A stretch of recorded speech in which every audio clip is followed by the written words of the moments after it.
Welcome நண்பர்களே, நண்பர்கள் அனைவருக்கும் வணக்கம். இன்னைக்கு எங்கள் சேலம் விஷ்ணு குக்கிங் சார்பாக என்ன செய்கிறேன்னு பார்த்தீங்கன்னா, ஒரு பர்ஃபெக்டான பிரியாணி செய்ய போகிறோம் செட்டிநாட்டு ஸ்டைலில்.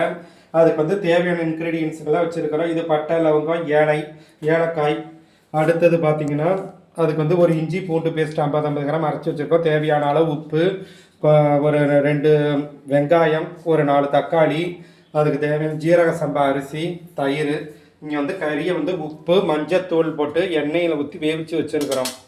உப்பு போடாமல் வேவிச்சு வச்சுருக்கோம். இப்போ அது போடணும். இப்போ பாருங்கள். இப்போ முதல்ல எண்ணெயை ஊற்றி நல்லா வதக்கிக்கிறோம். ஓகே, நல்லா கொஞ்சம் தாராளமாக ஊற்றிக்கோங்க. அது எண்ணெய் நல்லா சூடாகணும். இப்போ இது நல்லா எண்ணெய் கொஞ்சம் சூடாகிடுச்சு. இப்போ இதில் பட்டை, லவங்கம், ஏலக்காய் இது எல்லாத்துலேயும் 4 போடணும்.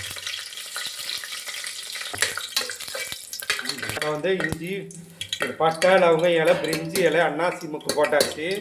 இப்போ அடுத்தது இதில் பார்த்திங்கன்னா இஞ்சி பூண்டு பேஸ்ட் இதில் போட்டு நல்லா வதக்கணும்.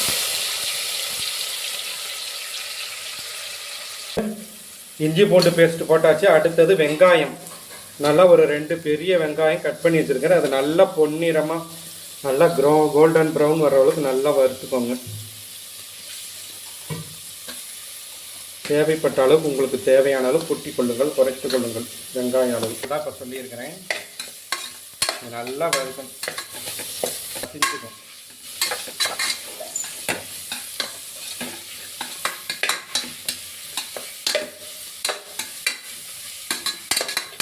ஏன்னா ஸ்பைஸு மசாலு நல்லா கம்மியாக தான் போடுவோம்.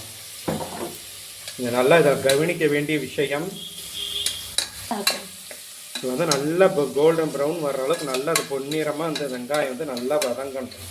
அதுதான் மெயின் ஸ்டேஜே இதில். இப்போ பொன்னிறமாக வதங்கிடுச்சு. இப்போ 4 பச்சை மிளகாய் போடணும். பச்சை மிளகாய் போட்டு நல்லா வதக்கி, இது சிக்கன் பிரியாணி, செட்டிநாட்டு வகையில் சிக்கன் பிரியாணி செய்கிறேன்.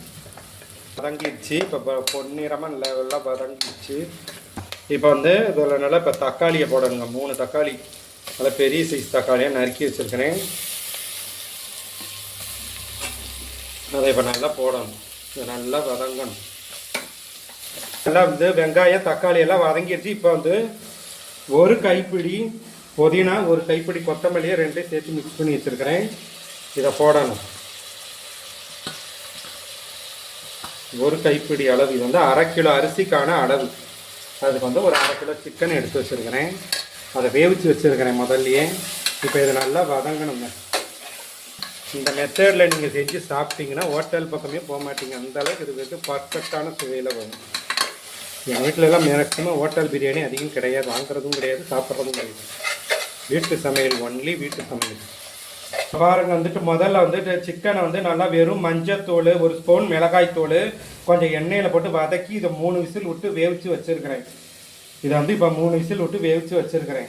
இப்போ இதை இதில் சேர்த்திடணும். ஏன்னா கறியோட அரிசியோட கறியை போட்டோம்னா அது சரியாக வேகாது, குழஞ்சி போயிடும். எப்பயுமே பிரியாணி செய்யும் பொழுது கறியை தனியாக வேக வச்சு தான் போடணும். 3 விசில் குக்கரில் வேக வச்சு எண்ணெயில் 1 ஸ்பூன் எண்ணெயில் 1 ஸ்பூன் மஞ்சத்தூள், மிளகாய்த்தூளை போட்டு கறியை நல்லா வதக்கி 3 விசில் விட்டு வேக விட்டு அப்புறமேட்டு இதை நீங்கள் வேவிக்கணும். இது ஒரு கொதி விட்டோன்னா இப்போ அரிசி போட ஆரம்பிச்சிடணும். அப்போ தான் அரிசி உடையாமல் வரும், குழையாமல் வரும். சில பேர் அரிசியோடைய போட்டு கறியை வேக வைப்பாங்க. அது ரொம்ப தப்பு. அப்படி போட்டிங்கன்னா குழஞ்சி போயிடும், கறி வேகாமல் போயிடும். கல்லுப்பு, 1 ஸ்பூன் கல்லுப்பு இப்போ அதில் போடுறோங்க. ஆனால் பிரியாணிக்கு கல்லுப்பு தான் போடணும். அரிசி நல்லா ஊற வச்சுருக்கிறேன். இது 4 பேருக்கான அளவு.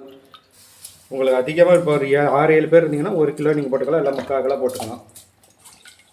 1/2 கிலோ அரிசி நல்லா 1/2 மணி நேரம் ஊற வச்சு ஜீரக சம்பா அரிசி இதில் போடுறேன். அவ்வளோதான். இதில் ஒரு 3 விசில் விட்டு இது தம்மெல்லாம் ரொம்ப நேரம் கட்டணும்னு அவசியம் இல்லை. நல்லா மெதுவாக வேக வச்சிங்கனாவே போதும்.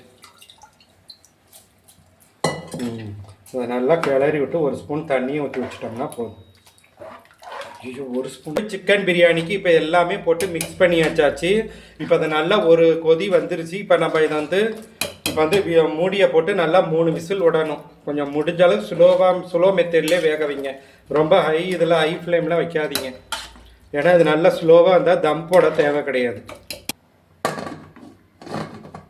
இப்போ பார்த்தீங்கன்னா நம்மளுடைய சிக்கன் பிரியாணி நம்ம ரெடி ஆகிடுச்சு. முதல்ல மிக்ஸ் பண்ணி வச்சிருந்தது 3 விசில் விட்டாச்சு. கொஞ்சம் ஒரு 1/4 மணி நேரத்துக்கு மேலே மூடி இல்லாமல் தம் பண்ணியாச்சு. இப்போ பார்த்தீங்கன்னா இப்போ சிக்கன் பிரியாணி ரெடி ஆகிடுச்சு. பார்க்கும்பொழுதே சூப்பராக இருக்குது. நாக்களை இச்சு ஊறுது. தம் பிரியாணி நல்லா பார்க்குறதுக்கு உங்களுக்கு நல்ல ஒரு இதான் நல்ல ஒரு சாப்பிடுகிற ஆர்வத்தை தூண்டுகிறது. அதுக்கு வந்து பார்த்திங்கன்னா ஒரு நாட்டுக்கோழி கிரேவி இது வந்து நல்லா முதல்ல இதை வந்து செஞ்சு வச்சாச்சு. அடுத்தது ஒரு கோழி முட்டை. இப்போ பார்த்திங்கன்னா இதுக்கு வெங்காய ரைதா, வெங்காய தயிர் பச்சடி.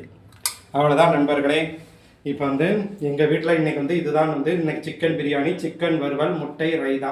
இதுதான் எங்கள் சேலம் விஷ்ணு குக்கிங்கோட இன்றைய சிறப்பு உணவுகள். மீண்டும் அடுத்த வீடியோக்களை சந்திப்போம். நன்றி, வணக்கம் நண்பர்களே. பாய்.